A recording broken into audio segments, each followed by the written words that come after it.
ఆది పర్వంను మహాభారతంలో ఆది పర్వం అధ్యయనం చేస్తున్నాము. ధ్యాన మంత్రము నారాయణం నమస్కృత్య నరం చైవ నరోత్తమం దేవీం సరస్వతీం వ్యాసం తతో జయముదీరయేత్.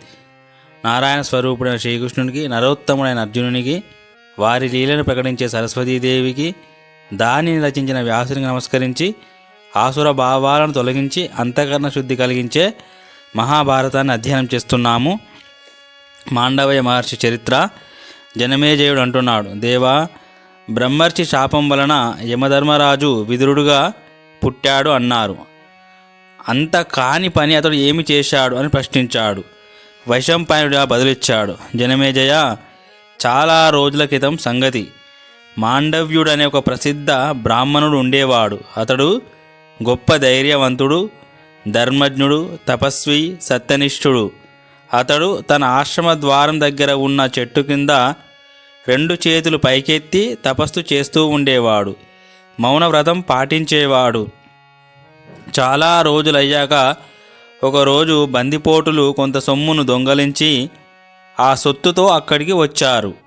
చాలామంది భటులు వెన్నంటి రావడంతో వారు మాండవ్యుని ఆశ్రమంలో ఆ సొత్తు పారవేసి అక్కడ దాగున్నారు. భటులు వచ్చి మాండవ్యుని దొంగలు ఎటు పారిపోయారో వెంటనే చెప్పమని తాము అతడిని వెంబడించాలని అడుగుతారు. అప్పుడు మాండవ్యుడు ఏమీ మాట్లాడడు. రాజభటులు అతన్ని ఆశ్రమాన్ని సోదా చేస్తారు. ధనము, దొంగలు కూడా దొరుకుతారు. భటులు దొంగలను, మాండవ్యుని కూడా బంధించి రాజు ముందు ప్రవేశపెడతారు. రాజు వారిని విచారించి అందరికీ కొరత శిక్ష విధించాడు. మాండవ్యునికి శూలారోహణం చేస్తారు. చాలా రోజులు గడిచినా అన్నపానాలు లేకపోయినా అతడు శూలం మీద బ్రతికి ఉన్నాడే గాని మరణించలేదు. అతడు తన ప్రాణాలు విడవలేదు. అక్కడికే చాలామంది ఋషులు వచ్చారు.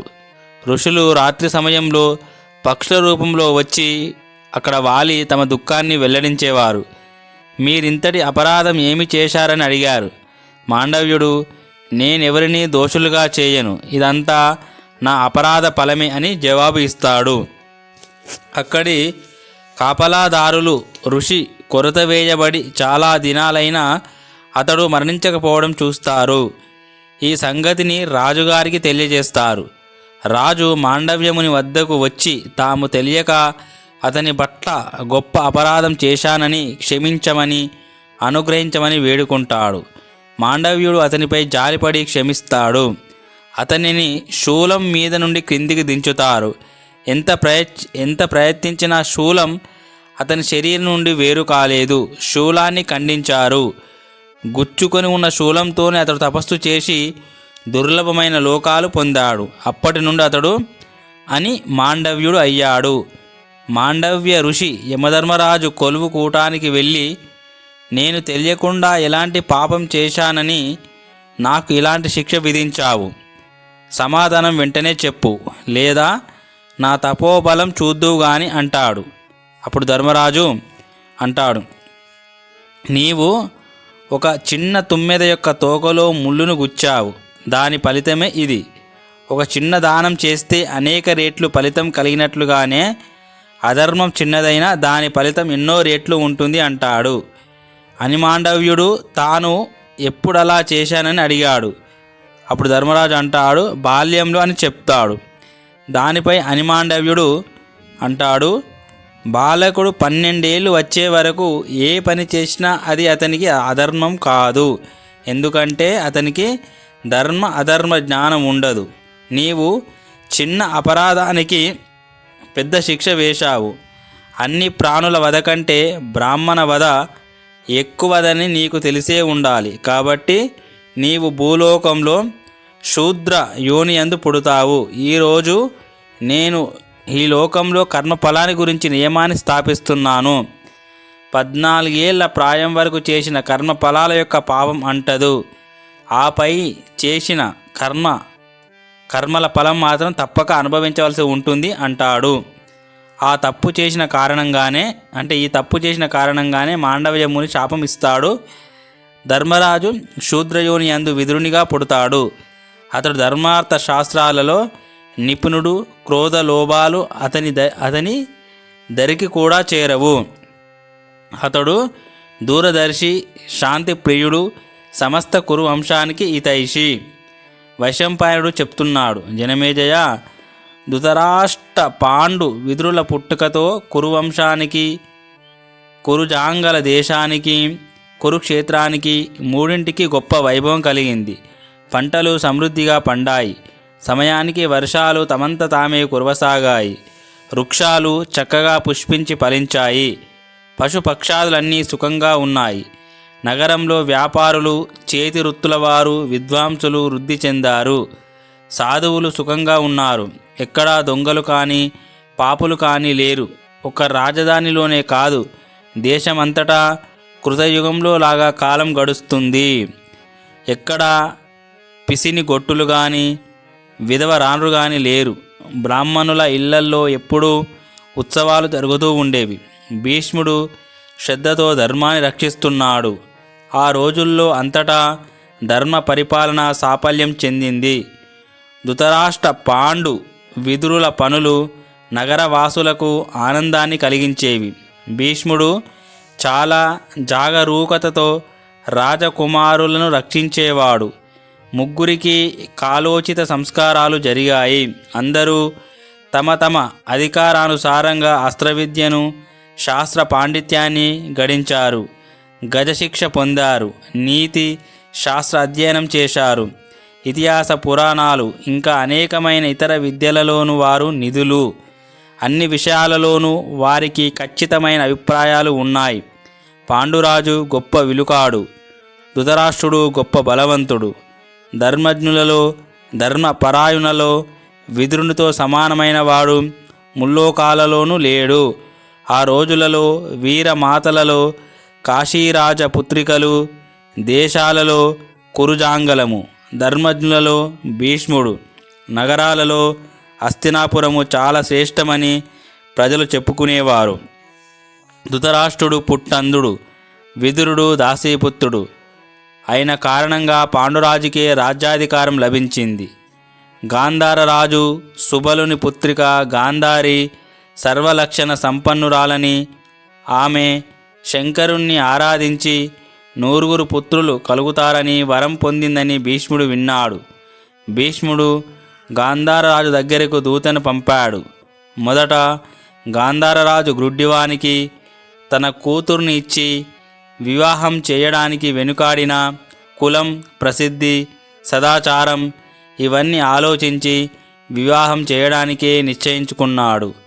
తనకు కాబోయే భర్తకు కన్నులు లేవని తెలుసుకున్న గాంధారి ఒక వస్త్రాన్ని మడతలు పెట్టి కళ్ళకు గంతలు కట్టుకుంది.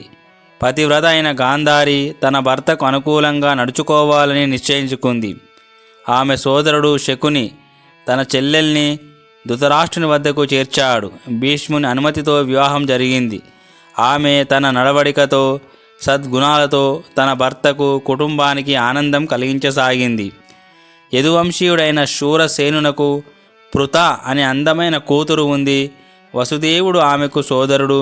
శూరసేనుడు తన కూతురుని సంతానం లేని తన మేనత్త కొడుకు కుంతీభోజునికి దత్తత ఇచ్చాడు. ఈ కుంతీభోజుని ధర్మపుత్రిక పృథ లేక కుంతి చాలా సాత్వికురాలు, సుందరి, గుణవతి. చాలామంది రాజులు ఆమె కోసం అడిగారు. అందుకని కుంతీభోజుడు స్వయం వరం ఏర్పాటు చేశాడు. స్వయంవరంలో ఆమె వీరుడైన పాండురాజును వరించింది. ఆమెకు పాండురాజుతో విధిపూర్వకంగా వివాహం జరిగింది. పాండురాజు అక్కడి నుండి అనేక కట్న కానుకలు గైకొని హస్తినాపురానికి తిరిగి వచ్చాడు. భీష్ముడు పాండురాజుకి ఇంకొక వివాహం చేయాలనుకున్నాడు. అందుకోసం మంత్రి, బ్రాహ్మణ, ఋషి, ముని పుంగవులతో, చతురంగ బలాలతో సైతంగా మద్రరాజ్య రాజధాని చేరుకున్నాడు. భీష్ముని కోరికపై శల్యుడు ఆనందంగా సాధ్వి అయిన తన చెల్లెల్ని పాండురాజుకు సమర్పించాడు. ఆమెను విధిపూర్వకంగా వివాహం చేసుకొని పాండురాజు తన 2 భార్యలతో ఆనందంగా కాలం గడపసాగాడు. పాండురాజు దిగ్విజయం చేయాలని సంకల్పించాడు. అతడు భీష్మాదులైన పెద్దల యొక్క అన్నగారైన ధృతరాష్ట్రుని యొక్క ఇతర కురు వంశీయుల యొక్క అనుమతి తీసుకొని చతురంగ బలాలతో జైత్రయాత్రకు బయలుదేరాడు. బ్రాహ్మణులు మంగళాచారణం చేసి ఆశీర్వదించారు. పాండురాజు మొదటగా తమకు అపరాధం కావించిన శత్రువు దశార్ణ రాజుపైకి దాడిపోయి అతనిని ఓడించాడు. అనంతరం విజయం పొందడంలో ప్రసిద్ధుడైన వీరుడు మగధరాజు యొక్క రాజగృహానికి వెళ్ళి అతనిని సంవరించాడు. అక్కడి నుండి అంతులేని సంపదను, వాహనాలను తీసుకొని విదేహపై దండెత్తాడు. అతనిని ఓడించాడు.